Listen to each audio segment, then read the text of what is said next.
जय राधा माधव कुंज बिहारी गोपीजन वल्लभ गिरिवरधारी।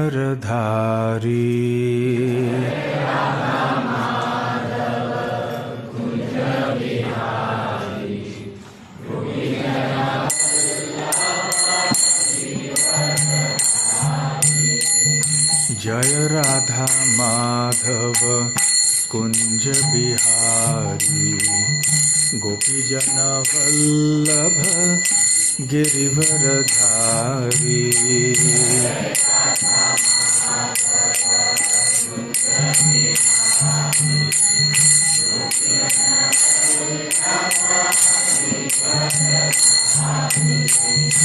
यशोदानंदन व्रज जनरंजन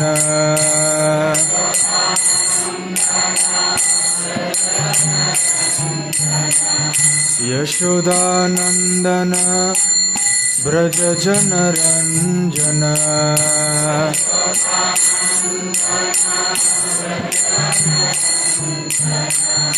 यमुना तीरा वनचारी।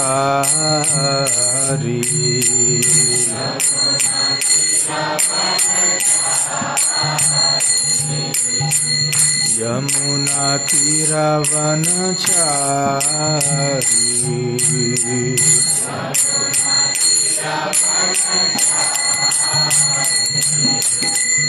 जय राधा माधव कुंज बिहारी गोपीजन वल्लभ गिरिवरधारी।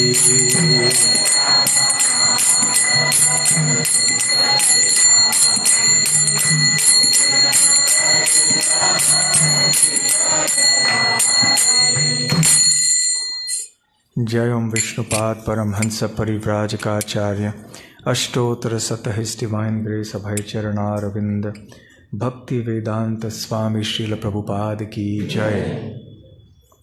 अनंत कोटि वैष्णव वृंद की जय। श्री श्री राधा गोकुलानंद की जय। श्री श्री गौर निताय की जय। श्री श्री जगन्नाथ बलदेव सुभद्रा मई की जय। ग्रंथराज श्रीमद् भागवतम की जय। निताय गौर प्रेमानंदे समवेत भक्त वृंद की जय। समावेत भक्त वृंद की जय। समावेत भक्त वृंद की जय। श्री श्री गुरु गौरांग की जय। ओम नमो भगवते वासुदेवाय। ओम नमो भगवते वासुदेवाय। ओम नमो भगवते वासुदेवाय।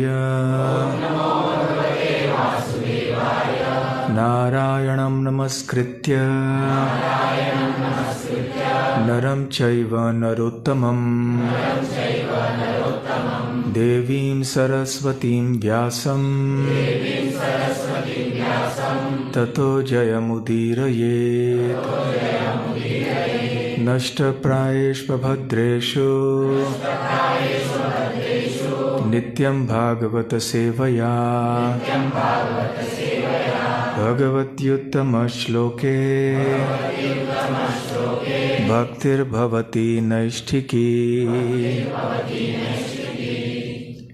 ग्रंथराज श्रीमद्भागवतम दशम स्कंद 9वां अध्याय माता यशोदा द्वारा कृष्ण का बांधा जाना।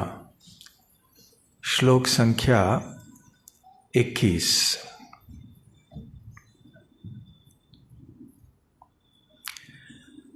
नायं सुखापो भगवान् देहिनां गोपिकासुतः ज्ञानिनां चात्मभूतानां यथा भक्तिमतामिह। नायं सुखापो भगवान् देहिनां गोपिकासुतः ज्ञानिनां चात्मभूतानां यथा भक्तिमतामिह नायं सुखापो भगवान् देहिनां गोपिकासुतः ज्ञानिनां चात्मभूतानां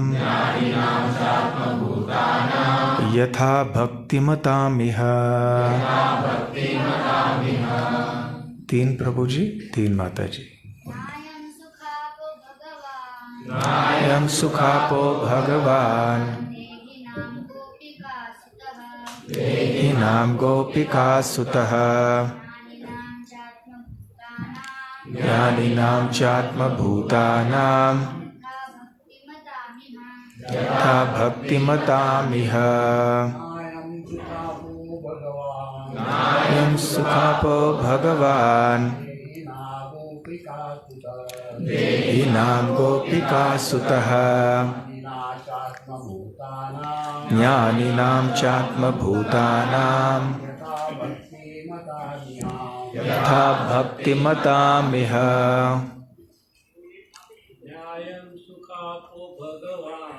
नायं सुखापो भगवान्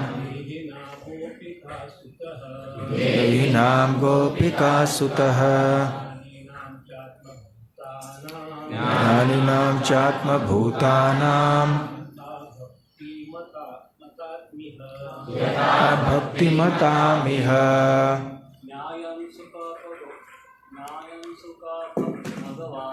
नायं सुखापो भगवान् देहिनां गोपिकासुतः ज्ञानिनां चात्मभूतानां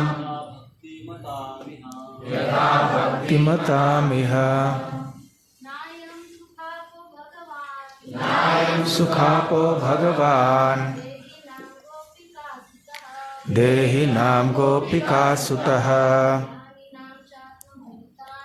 ज्ञानिनां चात्मभूतानां यथा भक्तिमतामिह। नायं सुखापो भगवान् देहिनां गोपिकासुतः ज्ञानिनां चात्मभूतानां यथा भक्तिमतामिह। नायं सुखापो भगवान् देहिनां गोपिकासुतः ज्ञानिनां चात्मभूतानां यथा भक्तिमतामिह। नहीं अयम यह सुख आपः सरलता से प्राप्य अथवा सुख का लक्ष्य भगवान देहिनां देहात्म बुद्धि को प्राप्त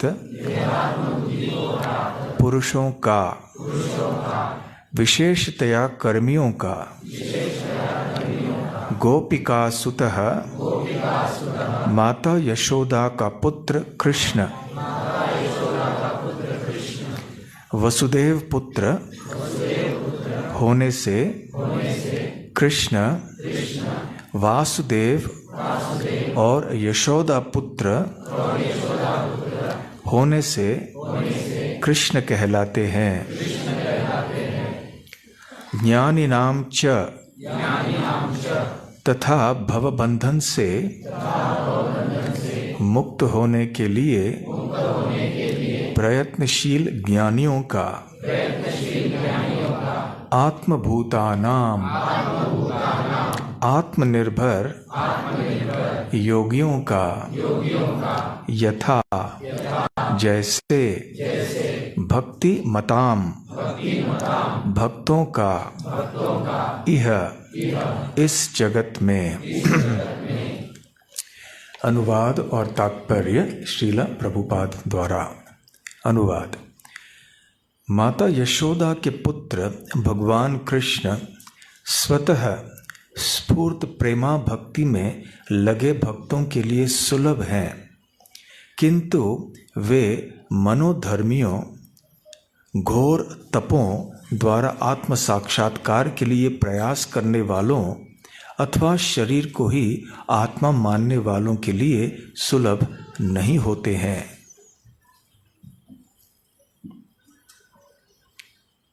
तात्पर्य: माता यशोदा के पुत्र रूप में कृष्ण भक्तों के लिए सरलता से उपलब्ध होते हैं, किंतु तपस्वियों, योगियों, ज्ञानियों तथा देहात्म बुद्धि वालों को नहीं। यद्यपि इन्हें कभी कभी शांत भक्त कहा जाता है, किंतु असली भक्ति तो दास्य रस से प्रारंभ होती है। भगवद गीता के 4 अध्याय के 11वें श्लोक में कृष्ण कहते हैं, ये यथा मां प्रपद्यन्ते तांस तथैव भजाम्यहम् मम वर्तमानुवर्तन्ते मनुष्याः पार्थ सर्वशः। हे पार्थ, सारे जीव जिस तरह से मेरी शरण में आते हैं उन्हें उसी तरह पुरस्कृत करता हूँ। हर व्यक्ति सभी तरह से मेरे पथ का अनुसरण करता है। हर व्यक्ति कृष्ण को खोजता है, क्योंकि वे सारे जीवात्माओं के परमात्मा हैं। हर व्यक्ति को अपना शरीर प्रिय है और वह उसकी रक्षा करना चाहता है, क्योंकि वह शरीर के भीतर आत्मा रूप में रहता है। और हर व्यक्ति आत्मा से प्रेम करता है, क्योंकि यह आत्मा परमात्मा का अंश है। अतएव हर व्यक्ति परमात्मा के साथ अपने संबंध को पुनर्जीवित करके सुख की खोज में लगा रहता है। जैसा कि भगवद गीता के 15वें अध्याय के 15वें श्लोक में भगवान कहते हैं, वेदैश्च सर्वैर अहम एव वेद्यः। सारे वेदों के द्वारा मुझे ही जाना जाता है।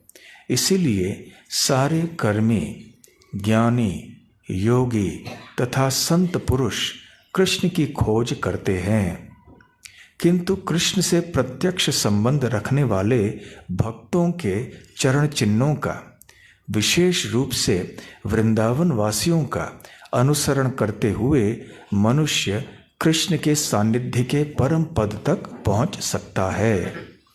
जैसा कि कहा गया है, वृंदावनम परित्यज्य पदमेकम न गच्छति। कृष्ण वृंदावन को क्षण भर के लिए भी नहीं छोड़ते।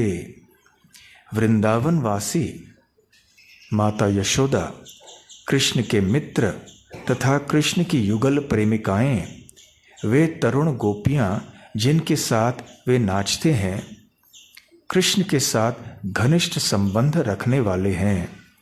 और यदि कोई व्यक्ति इन भक्तों के चरण चिन्हों का अनुसरण करता है तो उसे कृष्ण अवश्य प्राप्त होते हैं।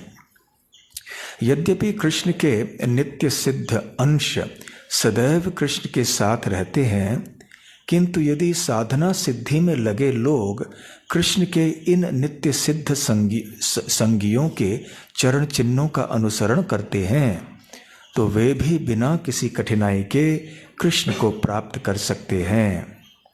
किंतु ऐसे भी लोग हैं जो देहात्म बुद्धि में लिप्त रहते हैं। उदाहरणार्थ, ब्रह्मा जी तथा शिव जी को अत्यंत प्रतिष्ठित पद प्राप्त है और इस तरह वे परम पूज्य ईश्वर हैं। दूसरे शब्दों में, ब्रह्मा जी तथा शिव जी गुण अवतार होने तथा उच्च पद प्राप्त होने से अपने को कुछ कुछ कृष्ण जैसा अनुभव करते हैं, किंतु वृंदावन में रहने वाले शुद्ध भक्तों में देहात्म बुद्धि नहीं रहती। वे भगवान की शुद्ध प्रेमा भक्ति में समर्पित रहते हैं।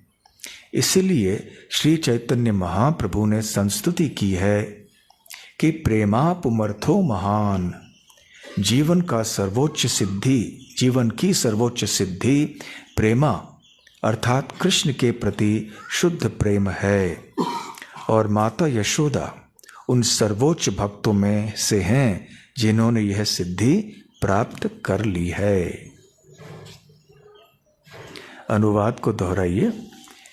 माता यशोदा के पुत्र भगवान कृष्ण स्वतः स्फूर्त प्रेमा भक्ति में लगे भक्तों के लिए सुलभ हैं, किंतु वे मनोधर्मियों और तपों द्वारा आत्म साक्षात्कार के लिए प्रयास करने वालों अथवा शरीर को ही आत्मा मानने वालों के लिए सुलभ नहीं है। ओम ज्ञानतिमिरान्धस्य ज्ञानाञ्जनशलाकया चक्षुरुन्मीलितं येन तस्मै श्रीगुरवे नमः। श्रीचैतन्यमनोभीष्टं स्थापितं येन भूतले स्वयं रूप कदा मह्यं ददाति स्वपदान्तिकं। वन्देऽहं श्रीगुरोः श्रीयुतपदकमलं श्रीगुरून् वैष्णवांश्च श्रीरूपं साग्रजातं सहगण रघुनाथान्वितं तं सजीवं साद्वैतं सावधूतं परिजनसहितं कृष्ण चैतन्यदेवं श्रीराधा कृष्णपादां सहगण रघुनाथान्वितं तं सजीवं साद्वैतं सावधूतं परिजनसहितं कृष्ण चैतन्यदेवं श्रीराधा कृष्णपादां सहगण ललिता श्री विशाखान्वितांश्च। नमो ओं विष्णुपादाय कृष्णप्रेष्ठाय भूतले श्रीमते भक्तिवेदांत स्वामिन्निति नामिने। नमस्ते सारस्वते देवे गौरवाणी प्रचारिणे निर्विशेष शून्यवादी पाश्चात्य देशतारिणे। वाञ्छाकल्पतरुभ्यश्च कृपा सिन्धुभ्य एव च पतितानां पावनेभ्यो वैष्णवेभ्यो नमो नमः। जय श्री कृष्ण चैतन्य प्रभु नित्यानंद श्री अद्वैत गदाधर श्रीवासादि गौर भक्त वृंद। हरे कृष्णा कृष्णा कृष्णा हरे हरे, हरे राम राम राम हरे हरे। हरे कृष्णा। यहाँ पर श्रीमद् भागवतम के दशम स्कंद के 9वें अध्याय में शुकदेव गोस्वामी ये बतला रहे हैं कि कौन सुलभ रीति से आसानी से श्री कृष्ण की प्राप्ति कर सकते हैं और कौन नहीं कर सकते हैं।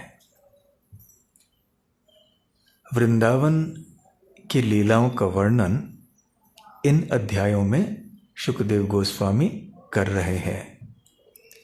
वृंदावन की लीलाएं बहुत मधुर हैं। जैसा कि यहाँ तात्पर्य में श्रील प्रभुपाद जी कहते हैं,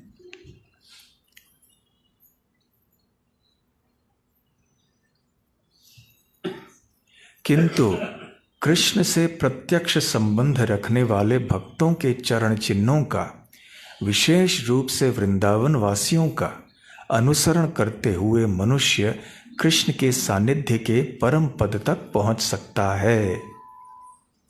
जैसा कि कहा गया है, वृंदावनम परित्यज्य पदम एकम न गच्छति। कृष्ण वृंदावन को क्षण भर के लिए भी नहीं छोड़ते। वृंदावन वासी माता यशोदा, कृष्ण के मित्र तथा कृष्ण की युगल प्रेमिकाएं, वे तरुण गोपियां जिनके साथ वे नाचते हैं, कृष्ण के साथ घनिष्ठ संबंध रखने वाले हैं। और यदि कोई व्यक्ति इन भक्तों के चरण चिन्हों का अनुसरण करता है तो उसे कृष्ण अवश्य प्राप्त होते हैं। तो कौन सी महत्वपूर्ण बात बताई गई है यहाँ पर? कौन से एक विशेष रहस्य का खुलासा श्रील प्रभुपाद जी यहाँ पर कर रहे हैं इस तात्पर्य में? वो कह रहे हैं कि न केवल सुलभ रीति से यदि हमें श्री कृष्ण को प्राप्त करना है, यदि हमें सबसे ऊंचा श्रेष्ठ मधुर प्रेम श्री कृष्ण के प्रति प्राप्त करना है, सर्वश्रेष्ठ भक्ति की प्राप्ति करनी है, तो हमें वृंदावन के भक्तों के चरण कमलों का आश्रय लेना होगा, उनके पद चिन्हों में चलना होगा, उनका अनुसरण करना होगा। वृंदावन के जो भक्त हैं भगवान कृष्ण के, उनके जैसा कोई भक्त नहीं, कहीं भी भक्त नहीं पाए जाते। यहाँ तक कि वैकुंठ जगत में भी वृंदावन का प्रेम बहुत विशेष है। इसलिए बार बार हम देखते हैं कि श्रीमद् भागवतम में वृंदावन के भक्तों के प्रेम की विशेषता का उल्लेख आता है, इस पे जोर दिया जाता है। और श्री चैतन्य महाप्रभु ने इसलिए कहा कि हमारे लिए श्रीमद् भागवत ही सबसे ऊंचा प्रमाण है। आराध्यो भगवान व्रजेश तनयस्तद्धाम वृंदावनम, हमारे आराध्य वृंदावन में रहने वाले नंद नंदन श्री कृष्ण से है। और हमारा जीवन का ध्येय है प्रेमापुमर्थो महान, पुंस अर्थात मनुष्य, अर्थ अर्थात लाभ, हित, सबसे ऊंचा हित, सबसे बड़ा लाभ मनुष्यों के लिए है ये वृंदावन के कृष्ण के प्रति प्रेम उत्पन्न करना। रम्या काचित उपासना व्रजवधू वर्गेण या कल्पिता। तो जो वृंदावन के गोपियां हैं उनकी जो भक्ति है वो सर्वश्रेष्ठ है। इसलिए श्रीमद् भागवत के अनुसार जो प्रेमा पुमर्थो महान, श्रीमद् भागवतम मतमिदम, तो महाप्रभु का मत प्रधान है, प्रमुख है, क्योंकि वो श्रीमद् भागवत के मत के अनुसार है। श्रीमद् भागवत के सिद्धांत ही सर्वश्रेष्ठ है। तो हमें ये देखना है कि कैसे वृंदावन के निवासियों के पद चिन्हों में हम चल सकते हैं। तो शुकदेव गोस्वामी यहाँ आज के श्लोक में कुछ अंतर बतला रहे हैं कि तरह तरह के आध्यात्मिक जीवन में प्रगति करने वाले लोग होते हैं या तरह तरह के मानसिकता के लोग होते हैं,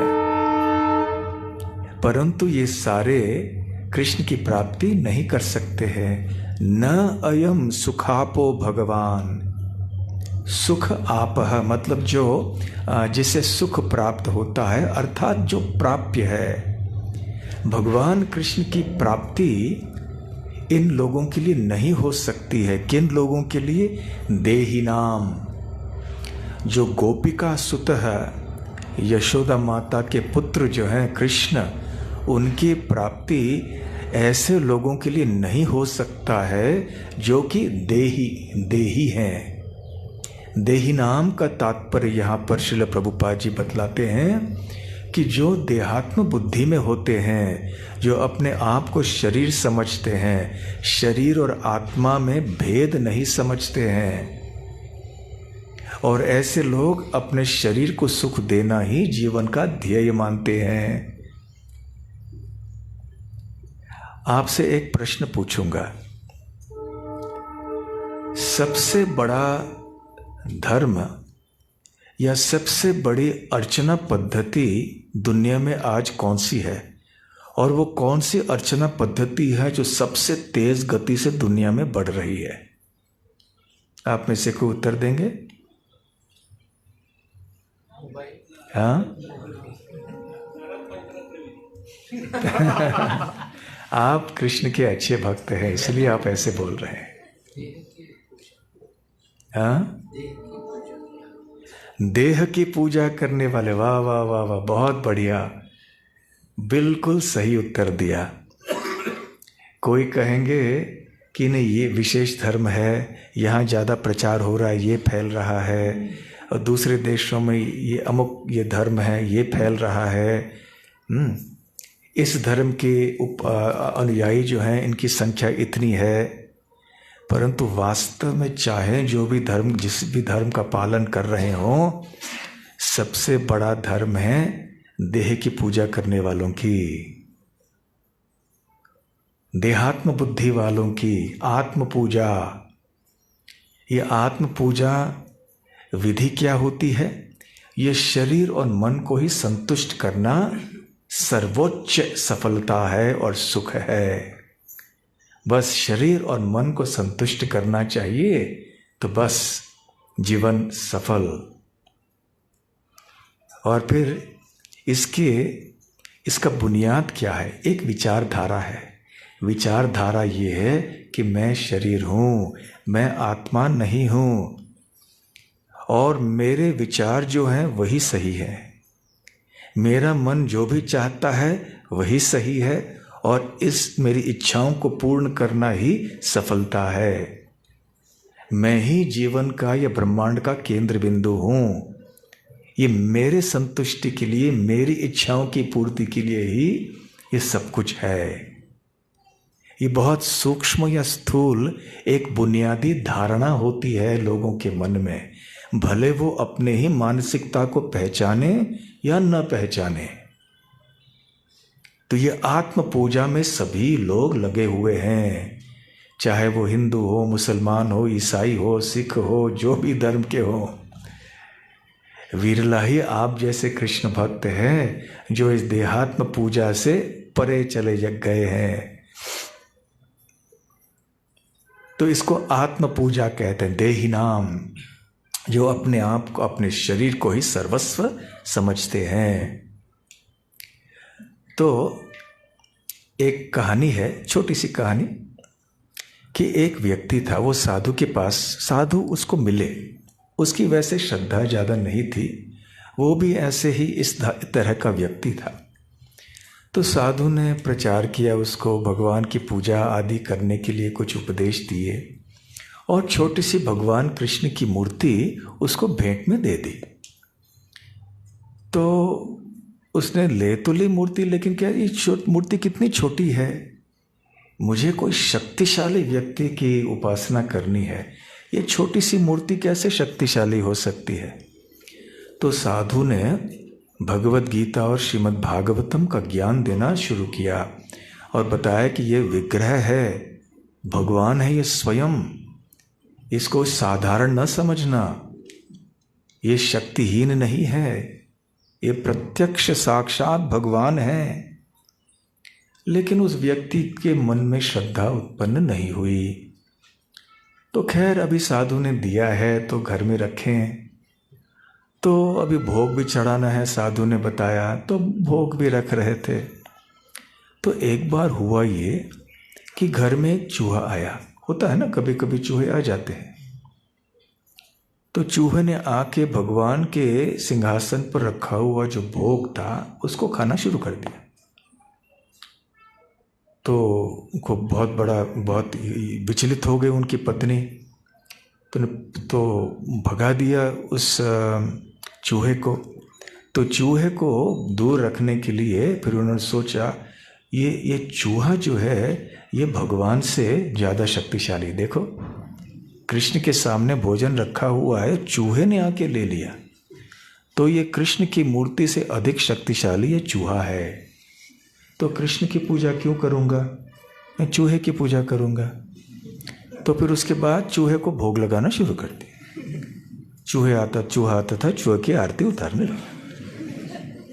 फिर थोड़े दिन बाद बिल्ली आ गई वहाँ पे, तो बिल्ली को देखकर चूहा भाग गया। उसने सोचा कि बिल्ली चूहे से ज़्यादा शक्तिशाली है, तो फिर बिल्ली को भोग चढ़ाना शुरू कर दिया, बिल्ली की आरती उतारना शुरू कर दी। फिर थोड़े समय तक ऐसे हुआ कि फिर जैसे यहाँ कुत्ते होते हैं ना सड़क पे, रात भर भौंकते हैं, सोने नहीं देते, तो कुत्ता भी आ गया। तो कुत्ते को देखकर बिल्ली भाग गई। तो व्यक्ति ने सोचा, अरे कुत्ता बिल्ली से ज़्यादा शक्तिशाली है तो मुझे कुत्ते की उपासना करनी चाहिए। तो कुत्ते को भोग चढ़ाना शुरू किया, आरती उतारना शुरू कर दिया। और एक बार वो कुत्ते ने आके घर में गंदगी कर दी, तो उस व्यक्ति के पत्नी को गुस्सा आया। उसने लाठी लेकर कुत्ते को भगा दिया। तो उसने सोचा मेरी पत्नी ज़्यादा शक्तिशाली है।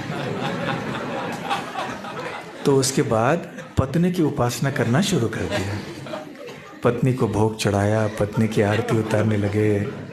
हाँ, तो एक दिन क्या हुआ कि पत्नी ने भोजन सही समय पे नहीं दिया। उसको गुस्सा आ गया। गुस्से में उसने कुछ जोर ऊंची आवाज़ में कुछ बोल दी। पत्नी घबरा गई। तो घबरा कर फिर सही समय पे प्रसाद भोजन देने लगी। उसने सोचा मैं मेरी पत्नी से ज़्यादा शक्तिशाली हूँ, तो फिर क्या करना चाहिए? क्या करना चाहिए? मेरी ही पूजा करनी चाहिए। तो अपनी ही पूजा करने, अपने आप को ही भोग चढ़ाने लगे, अपने आप की आरती करने लगे। तो ये एक केवल मजाक की कहानी मत समझिए, इसके पीछे एक विचारधारा है। ये जो देहात्म बुद्धि है यही आत्म पूजा है। मैं ही सब कुछ हूं। ये एक स्थूल अवस्था है। परंतु जब व्यक्ति थोड़ा आगे बढ़ जाता है उसके दार्शनिक विश्लेषण में या ज्ञान में, तो उसे पता चलने लगता है कि अरे मैं तो शरीर नहीं हूं, मैं तो आत्मा हूं। मैंने सुना है, परंतु ये आत्मा है ये तो समझ में आया, परंतु आत्मा कहाँ से आई? आत्मा और भगवान, भगवान कौन है, भगवान के बारे में ज्ञान नहीं है। तो जब लोग ऐसे आत्मा को जानते हैं और कृष्ण को नहीं जानते हैं, तो फिर सोचते हैं कि मैं आत्मा हूं, परंतु आत्मा ही सब कुछ है, मैं ही भगवान हूं। वो व्यक्ति सोच रहा था मेरा शरीर भगवान है, और ये व्यक्ति थोड़ा आगे बढ़ गया, वो सोचता है मैं आत्मा हूं, परंतु आत्मा ही भगवान है। सोहम सोहम सोहम, आपने सुना होगा ना। कई लोग ये सोहम मंत्र का उच्चारण करते हैं। सोहम का अर्थ क्या होता है? सह अहम, मैं वो हूं। वो अर्थात कौन? वो परम सत्य जो निराकार है, मैं वो हूं। अहम सह या सह अहम, सोहम। तो ये एक कहानी आपको पहले भी हम सुना चुके हैं, फिर भी अभी संदर्भ के अनुसार उपयुक्त है, तो फिर से दोहरा रहा हूं कि एक बार एक व्यक्ति एक साधु से मिला। तो यह साधु ये सोहम विचार वाला था। तो उसने इस व्यक्ति से कह दिया, देखो तुम भगवान हो, तुम आत्मा हो और आत्मा ही भगवान है। इसलिए तुम्हारी साधना का जो साधन है वो ये होना चाहिए, सोहम सोहम सोहम। तो तुम ये सोहम मंत्र का सतत उच्चारण करो। तो भक्त, वो व्यक्ति मासूम था, तो उसने सोहम सोहम कहना शुरू कर दिया। एक बार क्या हुआ कि यहाँ बेलगाम के राधा गोकुलानंद मंदिर का भक्त उस व्यक्ति को मिला। तो उसने देखा ये सोहम सोहम क्या कर रहे हो। तो उसने बोला ये तो ठीक नहीं है, परंतु वो व्यक्ति ने, एक साधु ने कहा था मुझे करने के लिए। तो ठीक है, ऐसे कहो करो, ये सोहम के सामने एक दा लगा दो बस। तो क्या हो जाता है? दासोहम, कि मैं दास हूं, सेवक हूं, मैं भगवान नहीं हूं, मैं सेवक हूं। तो दासोहम दासोहम दासोहम कहने लगा। फिर से वो साधु से मिला वो व्यक्ति एक दिन। तो साधु ने कहा कि अरे ये क्या हो गया, मैंने तुम्हें सोहम कहने के लिए बताया था कि तुम ही स्वामी हो, तुम ही भगवान हो, और तुमने अपने आप को सेवक बना दिया। तुम तो इतने बड़े हो और तुमने अपने आप को इतना छोटा बना दिया, सेवक बना दिया अपने आप को। तो खैर, दासोहम दासोहम बोलने की आदत हो गई है ना, तो अभी क्या करो, तुम इसके सामने स लगा दो। तो क्या हो जाएगा? सदा सोहम, सदा सोहम, मैं सदैव मैं वही हूं। आप समझ रहे हैं? सदा सोहम। तो सदा सोहम सदा सोहम सदा सोहम कहना शुरू कर दिया। फिर से वो राधा गोकुलानंद मंदिर के भक्त मिल गए उनको। हे हेनरी क्या कर रहे हो, फिर से ये सब कर रहे हो, ऐसा मत करो। अभी आदत हो गई है ना सदासो हम कहते हुए, तो इसके सामने फिर से दा जोड़ दो, तो क्या हो गया? दासो दासो हम, दासो दासो हम, दासो दासो हम। मैं भगवान के दासों का दास हूं, दासों का दास हूं, दासों का दास हूं। तो ये वास्तव में वास्तविक स्थिति हमारी है। चैतन्य महाप्रभु ने बतलाया है, जीवेर स्वरूप होय कृष्णेर नित्य दास, कि हमारा वास्तविक स्वरूप है कि हम श्री कृष्ण के नित्य दास हैं। बल्कि गोपी भर्त हो पद कमलयोर दास दासानुदास। हम सीधे कृष्ण के दास नहीं हैं, हम कृष्णों के दासों के दास हैं। ये हमारा परिचय होना चाहिए। तो खैर तो व्यक्ति धीरे से इस भावना तक पहुंच जाता है। हमने थोड़ी देर पहले उस व्यक्ति के बारे में बताया जिसने पहले भगवान कृष्ण से लेकर अंततः वो अपनी पूजा करने लगा, करते करते करते। तो और एक व्यक्ति के बारे में चर्चा करते हैं, जिसके बारे में श्रील प्रभुपाद जी ने एक कथा बताई थी कि एक व्यक्ति था, उसकी भी इच्छा थी कि मुझे सबसे शक्तिशाली व्यक्ति की पूजा करनी है। वो एक गांव में रहता था, तो उसने सोचा कि गांव में सबसे शक्तिशाली व्यक्ति कौन है? सरपंच है। तो वो सरपंच के पास गया और उसने कहा कि मैं आपकी सेवा करना चाहता हूँ। तो सरपंच ने उस व्यक्ति को अपनी सेवा में ले लिया। फिर एक बार क्या हुआ कि सरपंच कहीं गया, तो व्यक्ति ने पूछा कि आप कहाँ गए थे? बोला मैं जिला प्रमुख के पास गया था। क्यों गए थे? ने कुछ हिसाब किताब देना था, उनसे कुछ आदेश लेना था। अरे तो वो आपसे ज़्यादा शक्तिशाली हैं क्या?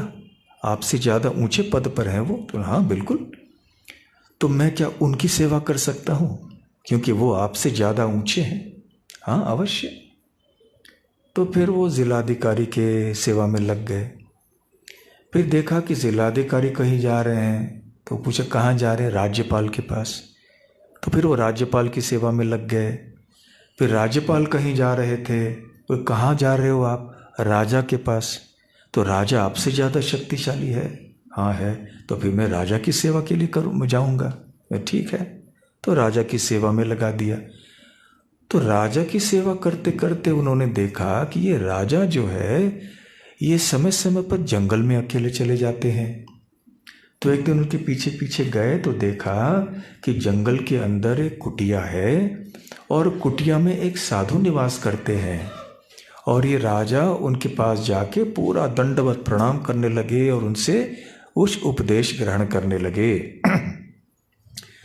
तो बाद में उस व्यक्ति ने पूछा कि आप तो राजा हैं और आपने आके इस व्यक्ति के सामने पूरा दंडवत प्रणाम किया, तो ये आपसे बड़े हैं क्या?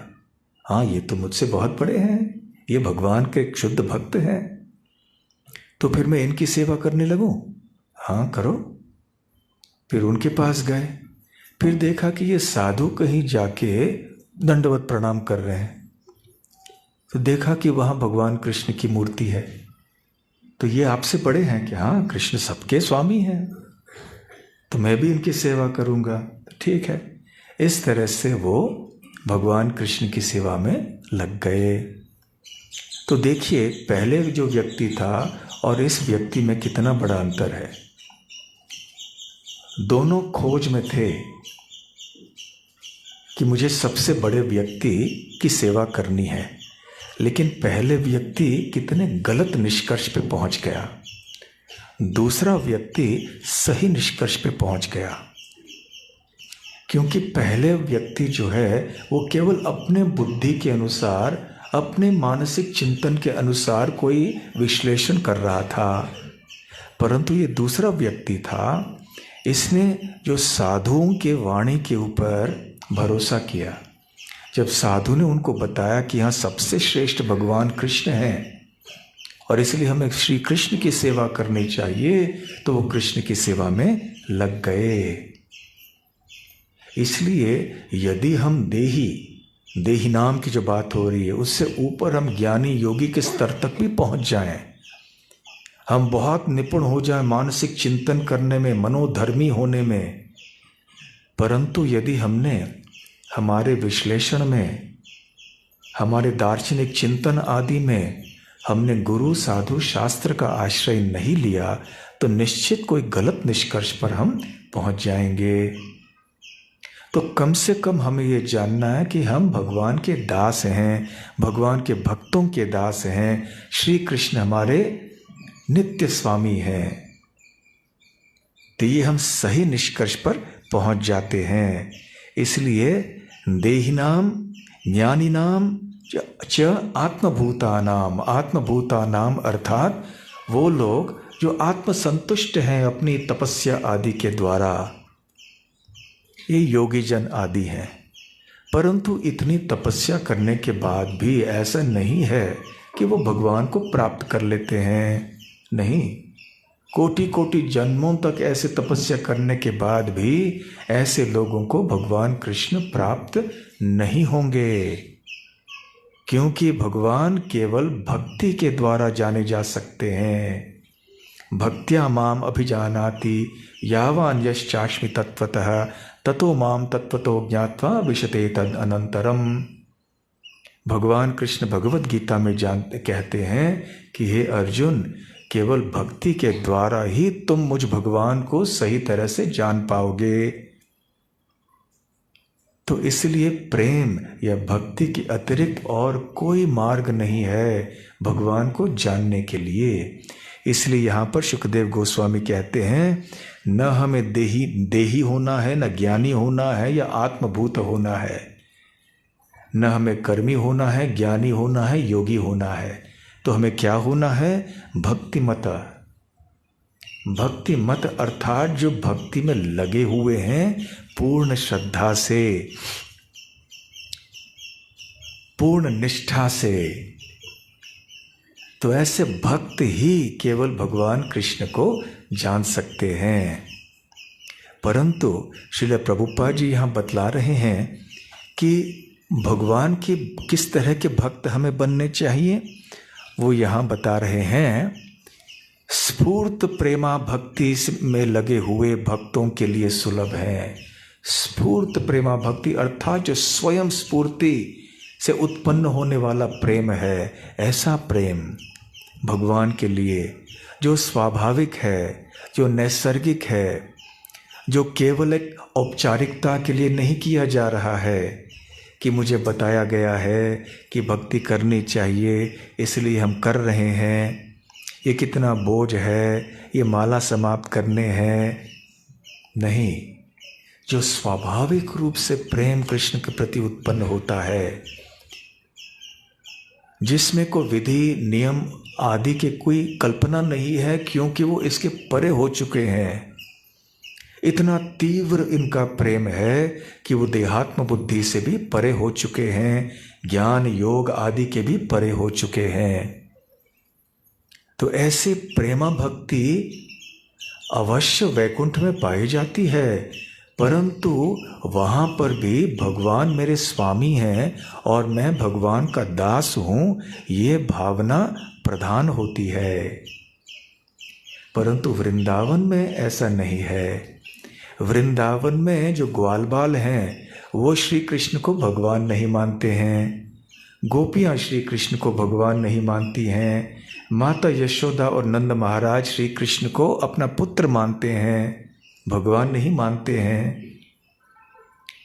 तो इस प्रकार से वृंदावन में वो जो एक वैकुंठ का भाव है वो भी शुद्ध भाव है, परंतु वो भाव जिसमें वो अपने आप को श्री कृष्ण से निम्न स्तर का मानते हैं, कृष्ण को स्वामी मानते हैं, वो भाव नहीं है, बल्कि एक ममत्व, बल्कि एक प्रभुत्व की भावना होती है कृष्ण के ऊपर कि कृष्ण मेरे मित्र हैं। यहाँ तक कि कृष्ण के वृंदावन के भक्त श्री कृष्ण को आदेश देते हैं, श्री कृष्ण को कभी कभी डरा देते हैं। तो ये बहुत मधुर और निकट प्रेम है भक्ति का। तो ये भक्ति मताम इह, तो जिस भक्ति की बात यहाँ शुकदेव गोस्वामी कर रहे हैं वो इस वृंदावन के प्रेम की बात है। वृंदावन में आज अब पिछले गत अनेक वर्षों से भी बहुत सारे भक्त आते हैं वहाँ पर। ऐसे 2-3 ऐसी लीलाओं बताना चाहूँगा कि ये स्वाभाविक प्रेम कैसे होता है। आप बांके बिहारी मंदिर का नाम सुना है आपने? बांके बिहारी श्री कृष्ण बके हुए हैं, त्रिभंग रूप में बांसुरी बजाते हैं। स्वामी हरिदास थे, उनको उनके द्वारा ये स्थापना हुई मूर्ति की, भगवान प्रकट हुए उनके सामने। ये स्वामी हरिदास कौन थे?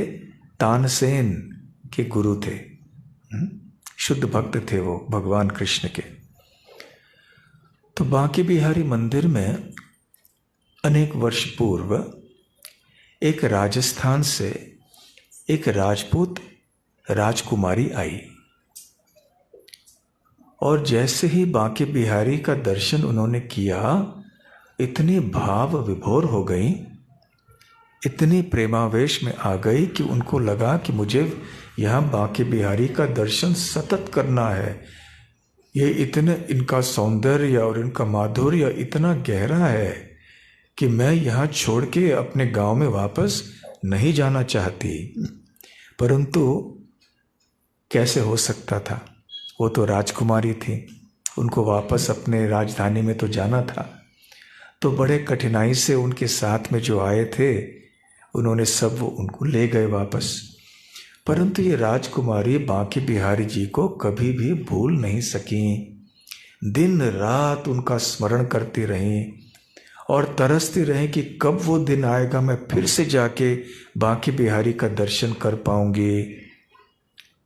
तो वास्तव में ये जो तरस है, ये जो एक लोभ है कृष्ण की प्राप्ति के लिए, यही लक्षण है वो स्वाभाविक या नैसर्गिक प्रेम का।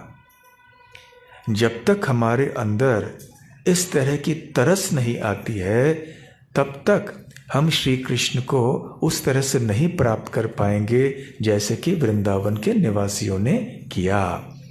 लौल्यम अपि मूल्यम एकलम। ये लौल्य, लालसा एकमात्र मूल्य है जिससे कि हम ये प्राप्त कर सकते हैं। कृष्ण भक्ति रस भावितामति क्रियताम यदि कुतोपि लभ्यते। ये कृष्ण भक्ति रस जो है यदि हम पाना चाहते हैं तो जहाँ भी उपलब्ध है इसे खरीद लो, रूप गोस्वामी कहते हैं। तो श्री कृष्ण भक्ति के रस को खरीदने का मूल्य क्या है? लालसा। ये जो तरस है, ये एक तीव्र, एक नैसर्गिक एक भाव है। तो इस राजकुमारी के हृदय में ऐसे भाव था। तो क्या हो गया कि वहाँ पर बांके बिहारी ने सोचा ये इतना आकर्षक है इस प्रकार का भाव, तो इतने सारे भक्त यहाँ मेरा दर्शन करने आते हैं, परंतु मैं वो उस राजकुमारी को दर्शन देना चाहता हूँ। तो बांके बिहारी वहाँ चले गए। बांके बिहारी अर्थात विग्रह, वो विग्रह वहाँ पर प्रकट हो गए। और यहाँ पर जब पुजारी ने सुबह आके मंदिर खोला और देखा तो अरे विग्रह ही नहीं है, तो हलचल मच गया वहाँ पे मंदिर में। तो सबको जगाया गया, सारे सिपाही सैनिक इधर उधर सब भागने लगे कि कहाँ गए बांके बिहारी जी। तो सब जगह ढूंढा, सब जगह वृंदावन में कहीं मिले नहीं। और जो भी आए थे दर्शन के लिए सबको पूछा।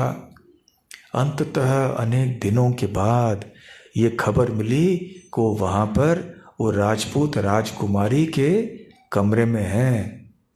तो ये लोग जब वहाँ पहुँच गए तो देखा तो राजकुमारी वहाँ बड़े प्रेम से इनकी सेवा कर रही हैं। तो फिर बहुत कठिनाई से बांके बिहारी को वो फिर से लेकर आए। तो उसके बाद वहाँ के पुजारियों ने देखा कि आइंदा ऐसे नहीं होना है, तो उन्होंने पर्दा लगा दिया भगवान के सामने। पहले पर्दा नहीं होता था, लोग आके दर्शन करके चले जाते थे।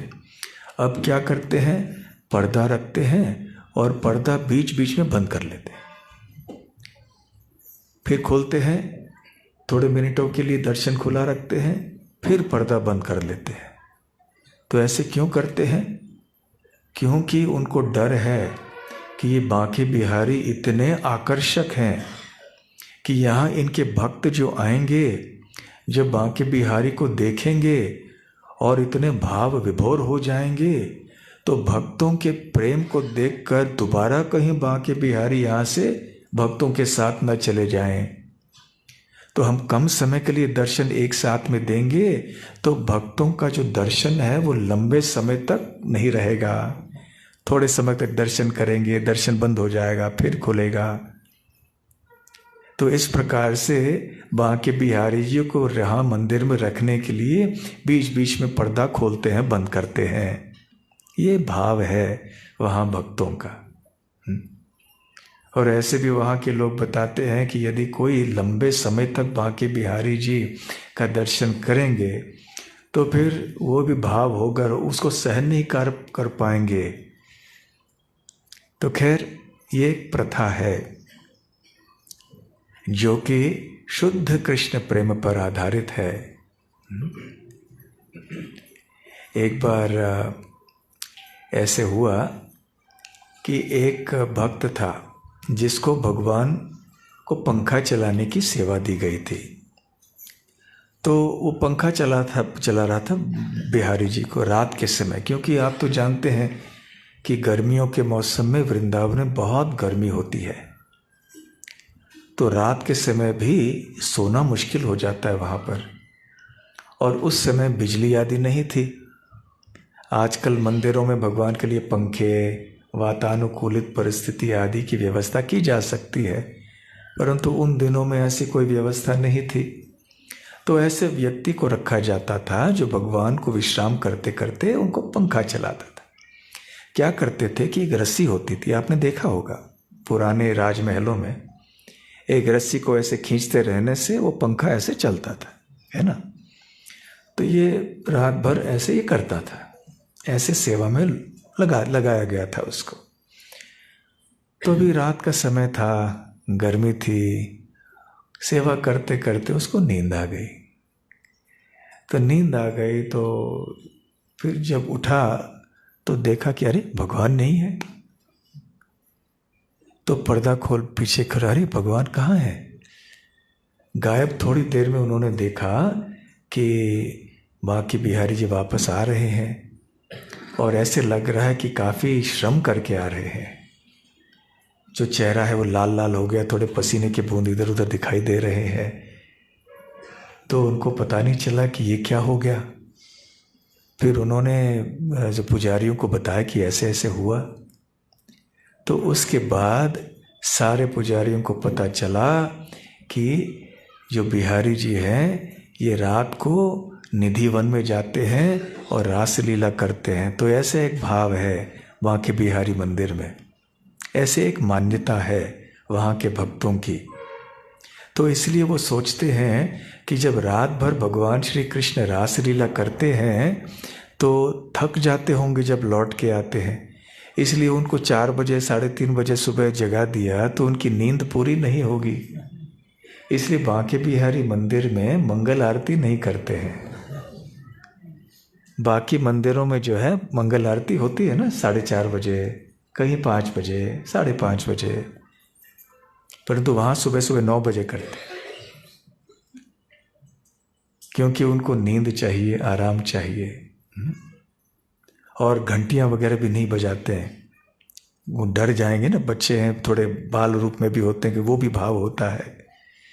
तो ऐसे हम देखते हैं कि वृंदावन के भक्तों का भाव जो है वो बहुत विशेष होता है। इसका अर्थ ये नहीं है कि हम इसका अनुकरण करें, फिर ये सहजीय हो जाएगा। सहजीय पद्धति क्या है कि कृष्ण भक्ति को सस्ता लेना, हल्का लेना, ये सोचना कि केवल भावुक होने से हम कृष्ण को वृंदावन के निवासियों की तरह प्राप्त कर सकते हैं, ऐसा नहीं है। बहुत सेवा करनी होगी। किस तरह से सेवा करनी होगी? साधु वर्तमानुवर्तनम, तो साधुओं के पद चिन्हों में चलना होगा। वृंदावन के निवासियों का प्रेम अद्भुत क्यों है और कैसे है, इसके बारे में भी शुकदेव गोस्वामी एक सुंदर श्लोक बताते हैं। इत्थं सतां ब्रह्म सुखानुभूत्या दास्यं गतानां परदैवतेन मायाश्रितानां नरदारकेण साकं विजहरुः कृतपुण्यपुञ्जाः। वो कहते हैं, इसके पहले, इस श्लोक के पहले शुकदेव गोस्वामी ने ये वर्णन किया था कि भगवान श्री कृष्ण जब अपने ग्वाल बाल मित्रों के साथ गायों को चराने ले जाते हैं वन में, तो गाय तो चरते हैं, परंतु श्री कृष्ण अपने मित्रों के साथ क्रीड़ा करते हैं, खेल करते हैं। तो किस तरह के खेल करते हैं? जैसे दुनिया में भी बच्चे लोग खेलते हैं वैसे ही खेलते हैं। तो शुकदेव गोस्वामी ने उदाहरण दिए हैं कि वो जितने भी पक्षी, जानवर आदि सब होते हैं वन में, उनकी नकल करते थे। यदि कोई पक्षी होती तो जब पक्षी उड़ के जाती तो ये भी पक्षी की तरह उड़ने की नकल करते। कोई मेंढक होता और मेंढक टर टर टर कर रहा होता तो ये भी मेंढक के सामने जाके मुंह, उसको अपना मुंह मेंढक के मुंह के पास में रख के टर टर टर करते थे। फिर आगे कोई और पक्षी आ गया तो पक्षी की तरह या उस जानवर की तरह करते थे। भंवरे आ गए तो भंवरों की तरह गुन गुन गुन गुन गुन गुन गुन गुन करके पीछे पीछे घूमते थे। तो इस प्रकार के इनकी लीलाएं थीं। तो कौन सोच सकता है कि परम सत्य, अनंत कोटि ब्रह्मांडों के स्वामी भगवान, जिनसे सब कुछ उत्पन्न होता है, वो साधारण बच्चों की तरह खेल रहे होंगे। तो ये बच्चे कितने भाग्यवान हैं कि परम सत्य के साथ उनको इस प्रकार से खेलने का सुअवसर प्राप्त हुआ। अहो भाग्य उनका है। तो वो भगवान जिनको कि सताम, जो ज्ञानी लोग हैं, तपस्वी लोग हैं, ब्रह्म सुखानुभूत्या, वो भगवान जिनको कि ये ज्ञानी लोग निराकार ब्रह्म का स्रोत समझते हैं, वो भगवान जिनको कि माया से आश्रित जो लोग हैं, जो अल्पज्ञ हैं, वो लोग जो इस भगवान को साधारण बालक समझते हैं, और साथ साथ में जो थोड़े श्रद्धालु भक्त हैं, जो भगवान को अपना स्वामी समझते हैं, ऐसे भगवान कृष्ण इन ग्वाल बालों के साथ इस तरह के कार्य कर रहे थे। मोर के सामने जाके नृत्य करना, मोर से नृत्य की प्रतियोगिता करना, जो जानवरों के, पक्षियों की बोली की नकल करना, वो परम सत्य ऐसे कर रहे हैं। तो ऐसे ये बच्चे कितने भाग्यवान हैं। साकम विजहरुहु कृत पुण्य पुंजाह, उन्होंने कितने अपने पुण्य कार्यों की पूंजी एकत्र की होगी। ये साधारण पुण्य नहीं है, भक्ति के पुण्य कार्य है। कितने जन्मों से उन्होंने भगवान की भक्ति की होगी कि आज अनेक जन्मों के भक्ति का फल उन्हें प्राप्त हो गया है कि भगवान कृष्ण के साथ ये इस तरह के खेल खेल रहे हैं। यदि समझ लीजिए कोई राष्ट्रपति है, प्रधानमंत्री है, वो कहीं जंगल में जाके लोगों के साथ इस तरह से खेले तो कैसे लगेगा? लोग बोलेंगे ये कैसे प्रधानमंत्री है, कैसे राष्ट्रपति है ना। तो भगवान कृष्ण राष्ट्रपति, प्रधानमंत्री आदि से कितने ऊंचे हैं। यहाँ राष्ट्रपति, प्रधानमंत्री, राजा आदि एक देश के होते हैं, एक राज्य के होते हैं, परंतु ऐसे अनंत कोटि ब्रह्मांडों के राजा हैं श्री कृष्ण, और वो इस तरह के कार्य कर रहे हैं, लीला कर रहे हैं। और ये ग्वाल बाल कोई साधारण गांव के बच्चे नहीं हैं, बहुत बड़े संत हैं अपने पिछले जन्मों से, जिनको ये अवसर मिला भगवान का सानिध्य प्राप्त करने के लिए। कल मैं श्रील प्रभुपाद जी का प्रवचन सुन रहा था, जिसमें प्रभुपाद जी इसी श्लोक का उदाहरण देते हैं और बार बार वो कह रहे थे कृत पुण्य पुंजाह, कि ये ग्वाल बाल इन्होंने कितने जन्मों तक भगवान की भक्ति की। प्रभुपाद जी कहते हैं ये कृष्ण को प्राप्त करना एक जन्म की बात नहीं है, इन्होंने अनेक जन्मों से कृष्ण की भक्ति करके वो पूंजी एकत्र की थी, इसलिए आज वो वृंदावन में जाके कृष्ण के साथ खेल रहे हैं।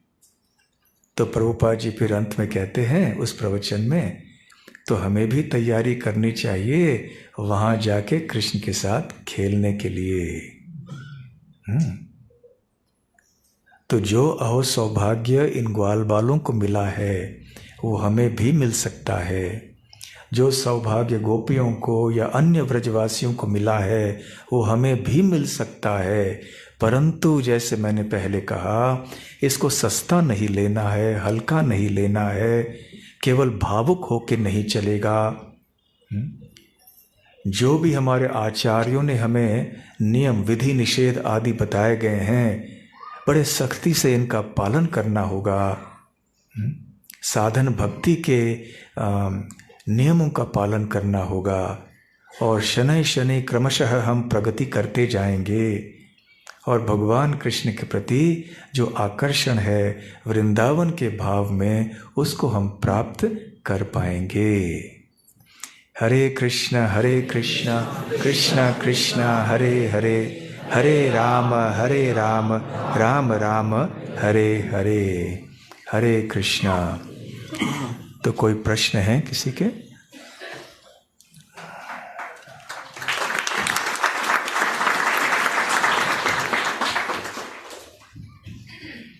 आप में से कितने भक्तों को वृंदावन में जाके श्री कृष्ण के साथ खेलना है? सबको जाना है, परंतु तैयारी करनी है। इसको हल्का नहीं समझना है, नहीं तो हम सहजीय कहलाएंगे। प्रभुपाद जी ने चेतना दी थी कि सहजीय मत बनो। ऐसे कई लोग होते हैं जो वृंदावन में जाते हैं और पुरुष होते हुए भी एक गोपी का वस्त्र पहनते हैं और सोचते मैं गोपी बन गया। ऐसे नहीं होता। साधन भजन करना है ठीक से। जहाँ भी हम रहते हो, बेलगाम में हो, लंदन में हो, जहाँ भी हो, हमें प्रभुपाद जी के बताए हुए आदेशों के अनुसार चलना चाहिए। फिर जब भगवान ठीक समझेंगे और भगवान की कृपा हमारी ऊपर होगी तो हमें भी अवसर ऐसे मिल जाएगा भगवान की लीलाओं में प्रवेश करने के लिए। हाँ महाराज जी, जैसे कि आपने बताया कि देहात्म बुद्धि, तो इस देहात्म बुद्धि के एक ही जन्म में हम इस देहात्म बुद्धि से मुक्त हो सकते हैं? एक जन्म में साधारणतः नहीं हो सकते, जैसे प्रभुपाद जी ने कहा, परंतु हमारा जो वर्तमान का जन्म है, इस समय का जो हमारा शरीर है, ये जन्म है, इसके पहले भी हमारे अनेक जन्म हुए हैं ना, उसमें भी हमने भक्ति की है, इसलिए आज हम भक्ति में हैं, अन्यथा हम भक्ति में नहीं हो सकते। क्योंकि पूर्व जन्मों में हम सब ने थोड़ी बहुत भक्ति की हुई है, इसलिए आज हमें ये सुअवसर मिल रहा है भक्तों के संग में आके कुछ श्रवण कीर्तन करना, सेवा करना। तो हमें जानना चाहिए या सोचना चाहिए कि ठीक है, एक जन्म नहीं हो सकता, परंतु पिछले कई जन्मों में मैंने कर दिया है, तो इस जन्म को ही मुझे अंतिम जन्म बनाना है। अभी वो हो या नहीं हो, वो हमारे हृदयपूर्वक प्रयास से और भगवान और गुरुजनों की कृपा से हो सकता है। ठीक है? हाँ। ब्रजवासी जो भक्ति करते हैं भगवान की, तो वो शुद्ध भक्ति केवल भगवान के लिए, कृष्ण के लिए रहती है। उसमें भगवान कृष्ण की भगवत्ता का आधार नहीं रहता, उसमें तो केवल कृष्ण के लिए रहती है। पर वैकुंठ में भगवत्ता का आधार रहता है, तो वो अहेतुकी कैसे मानेंगे? अहेतुकी कैसे है वैकुंठ के भक्तों का? उसमें ऐश्वर्य ज्ञान का नहीं, अहेतुकी का मतलब है कि हमारे भक्ति करने के पीछे कोई स्वार्थ नहीं होना चाहिए कि भगवान मुझे आप ये दे दीजिए, मुझे वो दे दीजिए, ऐसी कोई हेतु नहीं होनी चाहिए, ये है। परंतु जो बात कही आपने वो सही है कि वैकुंठ में भक्तों को ये ज्ञात होता है कि ये नारायण भगवान है। वृंदावन में कभी कभी पता होता है, कभी नहीं होता है, और जब होता भी है तो कोई फर्क नहीं पड़ता। तो ये है वृंदावन का भाव। इसलिए वृंदावन का भाव वैकुंठ के भाव की तुलना में अधिक मधुर है, मीठा है। हाँ, हरे कृष्ण। महाराज जी, जिस भक्ति मार्ग से हम जुड़े हैं, इसमें भगवान की ऐश्वर्य भाव में ही हम लोग पूजा करते हैं और अपने आप को दासोदम करके हमें अपना भाव समझना चाहिए। तो इसके ऊपर की भी भाव है, जैसे वात्सल्य भाव है या माधुर्य भाव। तो क्या भगवान को, लेकिन जो दूसरे भाव हैं यानी माधुर्य भाव, वो सर्वश्रेष्ठ भाव लगता है। तो हमें जैसे जन्म जन्मांतर यही प्रार्थना करनी चाहिए कि मैं आपके दासों का दास बन के आपकी सेवा करते रहूं। तो भगवान का जो भाव है, यानी जो भगवान चाहते हैं कि यानी माधुर्य भाव में जो करता है उसको सबसे प्रिय है, भगवान को वो प्रिय। तो वो स्टेज तक आने के लिए कभी कुछ यानी प्रयास या भगवान की इच्छा को सर्वश्रेष्ठ मानते हुए उस तरफ जाने का क्या हम कभी विचार नहीं करना चाहिए? कर सकते हैं अवश्य, परंतु जैसे मैंने पहले कहा, हल्का लेकर नहीं, सस्ता लेकर नहीं, साधारण भावुकता के बल पर नहीं। हमारे गुरु साधु शास्त्र के अनुसार हमें करना चाहिए, फिर अपने आप वो भाव आ जाएगा। ये बात सही है कि जब हम अर्चा विग्रह की सेवा करते हैं तो ये एक वैकुंठ भाव में सेवा होनी चाहिए। अर्थात ये बहुत अच्छी तरह से जानकर कि राधा कृष्ण ये साक्षात राधा रानी और श्री कृष्ण हैं और इनकी सेवा हमें अच्छी तरह से करनी चाहिए, सम्मान से, नियमों का पालन करना चाहिए। वहाँ जब जाते हैं तो अंदर बातचीत नहीं करनी चाहिए, गुस्सा नहीं करना चाहिए, बल्कि यहाँ पर भी नहीं करना चाहिए, और ख़ास करके अंदर, और स्वच्छता से जाना चाहिए। हमारा भाव भी सही होना चाहिए, सब कुछ सही समय पे होना चाहिए, भोग समय पे लगना, आरती समय पे होना, श्रृंगार सही तरह से होना। तो इस प्रकार से ये लक्ष्मी नारायण भाव में, स्वरूप में हम सेवा करते हैं, ऐसे श्रील प्रभुपाद जी कहते हैं। यदि कोई भक्त राधा कृष्ण को वृंदावन के भाव में देखना चाहते हैं, अवश्य देखें और देखना चाहिए, परंतु अपने अंतःकरण में। परंतु वृंदावन के भाव में आके ऐसा कहीं न हो कि हम समय की सीमा का पालन न करें, सही समय पे भोग न चढ़ाएं, और चलो अभी हम वृंदावन में ऐसे तो कोई नियम नहीं, चलो हम ऐसे कर लेते, नहीं, ऐसे नहीं।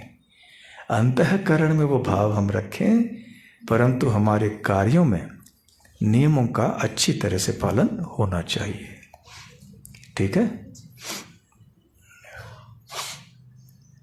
ठीक है। हाँ, बहुत बहुत धन्यवाद। श्रील प्रभुपाद की जय, श्री वृंदावन धाम की जय, श्री श्री राधा गोकुलानंद की जय, श्रील प्रभुपाद की जय। गौर प्रेमानंदे हरि।